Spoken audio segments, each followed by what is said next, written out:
Hello everyone. Today I am going to be making chocolate chip cookies, vegan of course. And we're going to go through step by step and hopefully you guys can make this and you'll have a nice sweet treat for yourself. So the first thing I'm going to do is I'm going to preheat my oven to 375 and past it. Okay, we're going to let that start preheating.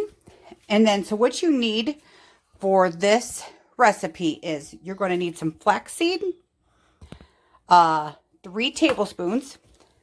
You'll need a half a cup of water. You'll need a cup of vegan butter, 3/4 of a cup of sugar, 3/4 of a cup of brown sugar, 2 teaspoons of vanilla, a teaspoon of baking soda, a teaspoon of salt, 2 1/4 cups of flour, and your vegan chocolate chips. I get these at Walmart in the gluten-free section. That's where I found them. And you will also need some sort of blender to blend your flaxseed meal. I use my Ninja with the little cup. We're going to start with that. We're going to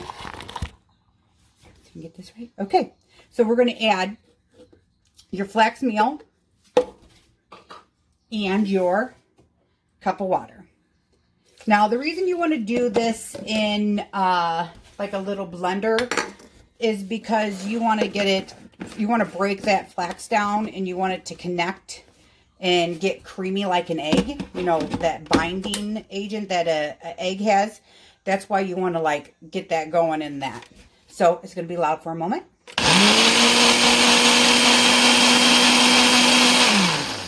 And I'm just going to do that until it gets all mixed up. Okay. I paused it because I didn't want you guys to have to hear that the whole time. So, it is, as you can see, how it's sticking to the top of my, see how nice and creamy that is? So, I'm just going to leave that sit there so it will kind of shake down in that. But I will use a spatula to get it all out when it's time. I'm just going to move my blender. Okay. So, now our next step is we're going to take, just leave that there. We're going to take our bowl, a nice size bowl, and we're going to take our butter, vegan butter, our sugar, our brown sugar. Oh, and it needs to be a packed, 3/4 cup of packed brown sugar. And our 2 teaspoons of vanilla. Right in there. And then we're going to go ahead and you can use a hand mixer.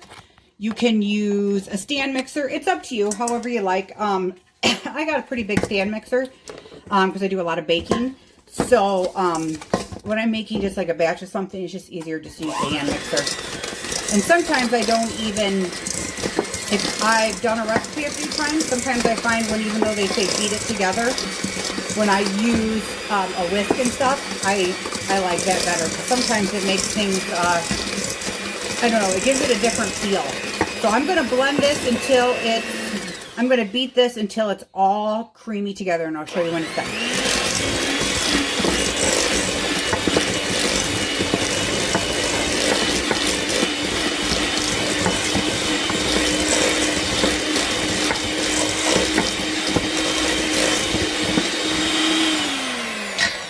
So now it's all creamed together. So it's nice and smooth. You know, you can't really tell where the butter begins and the sugar starts. You want that to all be mixed together so it's one unit. Now we're going to add our flax egg. So the only thing that I don't really care about flax egg is that it's really sticky. So I don't like the fact that I'm afraid that I'm not going to always get all of it out of my blender, so I have the consistency I need. So I'm I work at it pretty hard to get it all out. But I found this Ninja's actually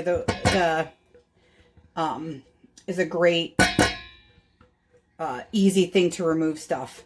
It doesn't have a lot of grooves and stuff like that in it, so it doesn't get caught like some other things. Though I have not tried a Vitamix, so everybody loves Vitamixes, but they're quite expensive. Maybe one day I will get a Vitamix. So okay, so I got get it all in my bowl. Now we're going to mix in the egg, the flax egg.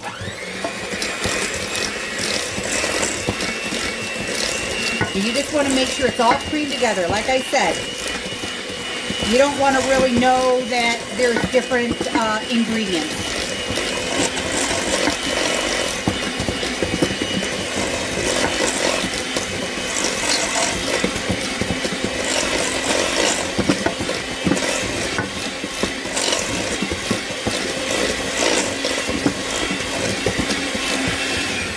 So I'm going to tell you right now, this is a really, really, really great recipe.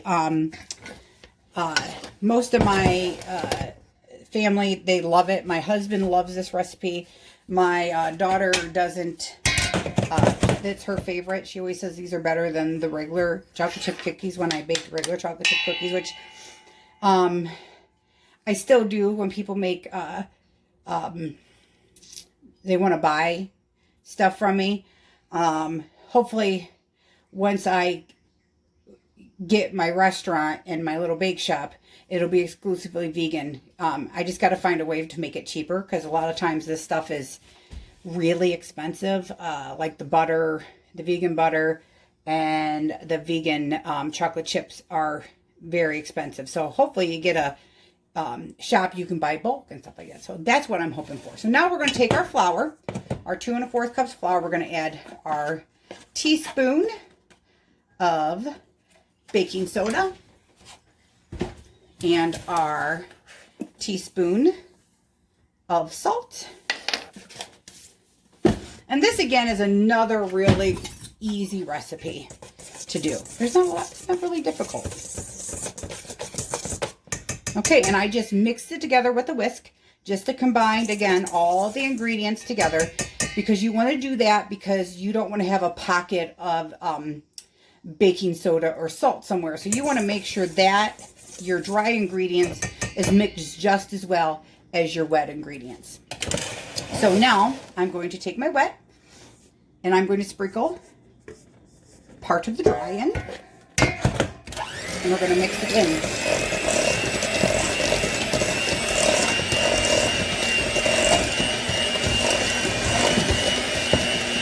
And they're not looking to mix it completely. This is just to get it incorporated. And the reason you do it in different batches is because the smaller little batches, it mixes easier. And so you're not spending the whole time trying to mix the big batch together, which in turn makes a rough dough. So your cookies might not be as flimsy. Sorry, my cat just ran by me. My mean old lady cat. She's 17, so she sounds like when you hear the teacher walking down the hallway with the heels. Her little nails does that. Click, click, click, click, click, click, click, click, click, because she's a little tiny kitty. She's mean and she's old.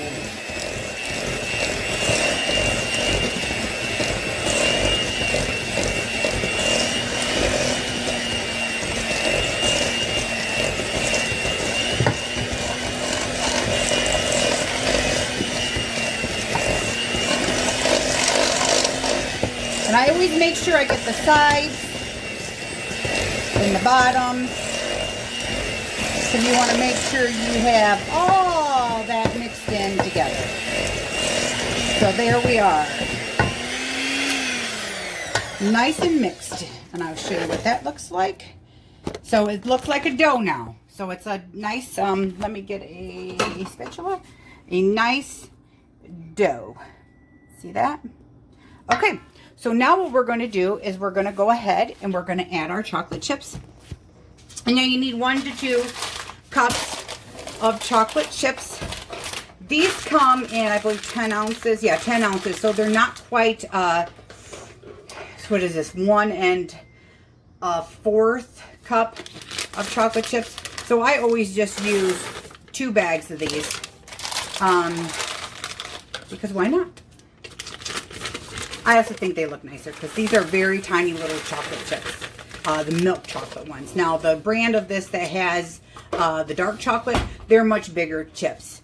So, and this, you're going to just hand mix this. You're going to hand mix this because you don't really want to break down those chocolate chips. You just want to mix it into your batter. So it's nice. You want to get all the way through and make sure you really get down there on the bottom, because I found out when I first started making chocolate chip cookies, I'd always get to the bottom of my dough and I'd be like, man, there's no chocolate chips down here. It was just because I wasn't really digging in and mixing it in there. So I'm just going to mix it up. And then we have this. And there is your chocolate chip cookie dough. So now, next step is we're going to place it on a cookie sheet and put it in the oven. So you could, make sure you have a nonstick pan and just place them right on the pan. You can, which I do have a nonstick pan, but you can also put down your parchment paper that will keep it also sticking, because from sticking, that paper is just, it just stays on there beautifully so it doesn't stay on the pan. But, or you can be me, which is lazy, and I just use a little pan, just a little bit, not too much. You don't want to go crazy with it, just enough to keep those cookies from sticking. So my next step is I use, actually it's a cookie scoop. It looks like an ice cream scoop, but it actually is a cookie scooper. So they have many sizes. This is 1.5 teaspoons. That's if it's heaping. So I tend to do about that much, as you can see. And I just put that right on my pan. Now you want to make sure that they have enough space on your tray to spread. So usually you get about a dozen cookies a tray. So you're going to need maybe 2. I'm trying to think with this recipe what I got with the big one.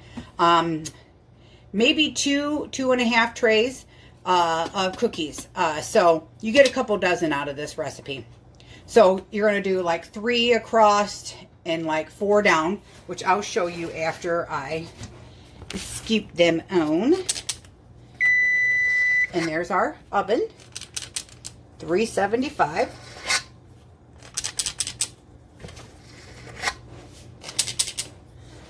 You know, and you don't have to be perfect. You know, I don't do anything perfectly, you know. Don't have to have perfect size cookies. This is all your preference. So if you decide you want smaller cookies than that, you can do that. You can use a smaller scoop. You can use a teaspoon. You can use a tablespoon. You don't even have to use one of these. Like I said, I do a lot of baking, so I have bought things to help me in the process of making my life easier and the process to go faster. So I have a lot. My dad was a big baker, so I got a lot of stuff from him when he passed away. But baking and cooking is kind of my passion. So when I see a gadget that works really good, I tend to get it, buy it. You should see my basement. I have shelves just full of lots of stuff. But anyway, maybe that's a video of showing you how disorganized Angie is with her stuff. But anyway, so the sheet is going to look like this. So as you can see, 3 across, 4 down, a dozen cookies. And like I said, you don't want to try to fit more on, because as they cook, they're going to cook out and they're going to get bigger, and you don't want them to touch each other. So you can have a cookie and not one cookie on a cookie sheet. Unless you really like that, you could always make it one on a cookie sheet. But anyway, so we're going to put this in the oven. We're going to cook it for 8 to 10 minutes. depending on your oven. I will set mine for about 9. I'll take a peek, and then I decide whether or not I want to pull them out. So it really is your oven, because this oven's starting to go a little bit. So like my first batch tends to, like, of cookies or anything I bake, I have to bake for almost the maximum of the baking. But when I get to like the 3rd or the 4th, whatever I'm cooking, I have to cut the time down because the oven has just gotten so hot. I don't know if that's with everyone else's, but that is what's with mine. So I will put these in the oven, and I'll see you in about 9 minutes. So my cookies have been in for 8 minutes, and the timer's about to ding. So I'm going to take them out of the oven and put them onto a rack to cool.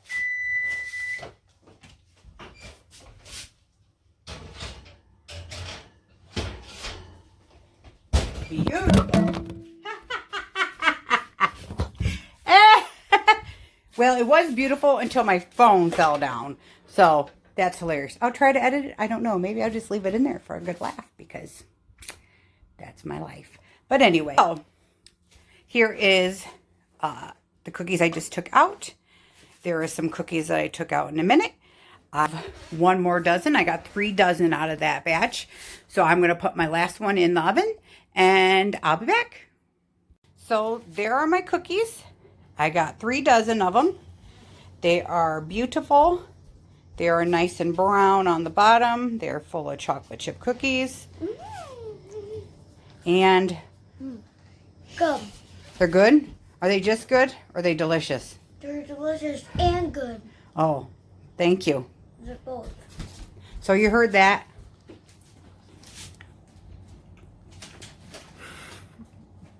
They are really good. They are really good. Yeah. My favorite, Mom. Allie's favorite. So, hang on, baby. So that is vegan chocolate chip cookies. Easy, simple, not that hard to mess up, especially even for inexperienced bakers. Pretty easy. Yeah, so that's it. So I hope you guys enjoy them. That is definitely not a whole food plant-based cookie, okay? Because it's got stuff in it. So if you're yes, subscribe. Yes, subscribe. As my daughter says. Subscribe to our channel. Say it one more time. Subscribe to our channel. Bye. Bye. Yes. So hope you enjoyed it, and we'll see you again soon. Bye.